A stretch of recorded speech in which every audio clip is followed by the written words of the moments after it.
화해는 오늘날 중요한 화두입니다. 화해하지 못해서 일어나는 일들을 우리는 너무나도 많이 봅니다. 그 결과로 이 세계는 전쟁과 테러 등 국가적인 사건들도 있지만 개인적으로는 깨어진 결혼관계, 깨어진 가정, 이웃 간의 불화, 그리고 교회 분열도 있을 것입니다. 본문은 화해의 기본 원칙을 제시해 주는 것 같습니다. 18장 15에서 17절입니다. 내 형제가 죄를 범하거든 가서 너와 그 사랑과만 상대하여 권고하라. 만일 들으면 내가 내 형제를 얻는 것이요. 만일 듣지 않거든 한두 사람을 데리고 가서 둘째 정의는 입으로 말마다 확정하게 하라. 만일 그들의 말도 듣지 않거든 교회에 말하고 교회의 말도 듣지 않거든 이방인과 세리와 같이 여기라. 많은 사람들을 죄를 범한 사람들을 볼 때 그들에게 직접 다가가 문제를 해결하라는 것보다는 상대방을 피하고 무시하면서 아무런 상관이 없는 것처럼 행동하지만 속으로는 경노하는 마음을 가지고 있을 것입니다. 또한 많은 그리스도인들도 상대방과 벌어진 틈을 대충 가리고 겉으로는 온화한 것처럼 대하고 있습니다. 우리는 그렇게 하는 것이 용서라고 생각합니다. 용서는 사실 그것이 중요한 게 아니다 라고 말하는 게 아닙니다. 정말로 그렇다면 용서가 필요한 것이 아니라 오해만 풀면 되는 것입니다. 용서란 그런 일이 있었고 실제로 그 일이 중요하기 때문에 그냥 넘어가지 않고 해결하려는 것입니다. 그런 일이 있었지만 그래도 서로 사랑하고 용납하는 사이로 넘어가려는 것입니다. 그렇기 때문에 오늘 본문이 제시하는 일의 순서는 매우 중요합니다.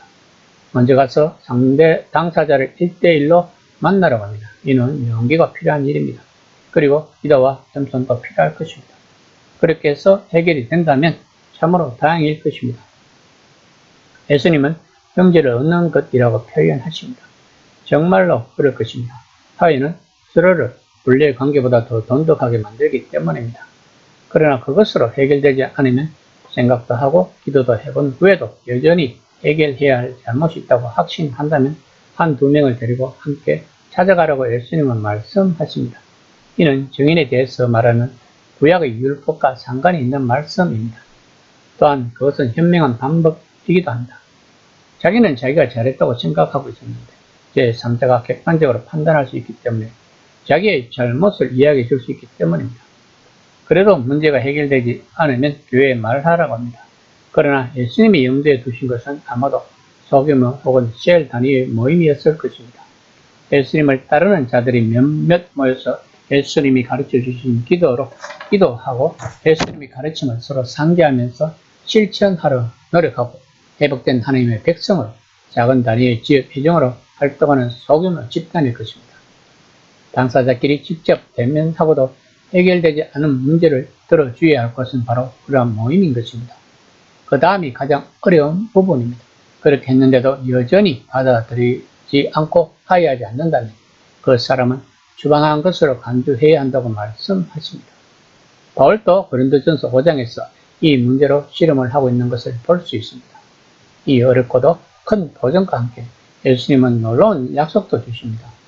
예수님이 설명하시는 그러한 공동체와 가족과 교회가 되려고 노력하는 일은 우리 혼자서 하는 게 아니라 하나님이 우리와 함께 하신다는 것입니다. 18장 18에서 20절입니다. 진실로 너희에게 이르노니 무엇이든지 너희가 땅에서 매면 하늘에서 매일 것이요 무엇이든지 땅에서 풀면 하늘에서 풀리리라. 진실로 다시 너희에게 이르노니 너희 중에 두 사람이 땅에서 합심하여 무엇이든지 구하면 하늘에 계신 내 아버지께서 그를 위하여 우리에게 하시니라. 두세 사람이 내 이름으로 모인 곳에는 나도 그들 중에 있느니라. 이 땅에서 우리가 하는 행동에는 또 다른 숨겨진 영역이 있는데 바로 그 행동에서 상응하는 하늘의 영역입니다. 그래서 우리가 그리스도인의 모임 가운데서 함께 기도하면 그 기도가 응답될 것이라고 확신할 수 있는 것입니다. 예수의 이름으로 함께 모이면 예수님이 그들 가운데서 계실 것이기 때문입니다. 한번 생각해 보세요. 함께 모여 기도하는 것에 다툼이 있고 미움이 있고 정오가 있을 수 있겠는가요? 그런데 현실은 그렇지 못하다는 것을 우리는 잘 알고 있습니다. 그러면 많은 교회에서 다툼이 일어나고 서로 싸우고 법정의 문제까지 번지는 이유는 무엇일까요?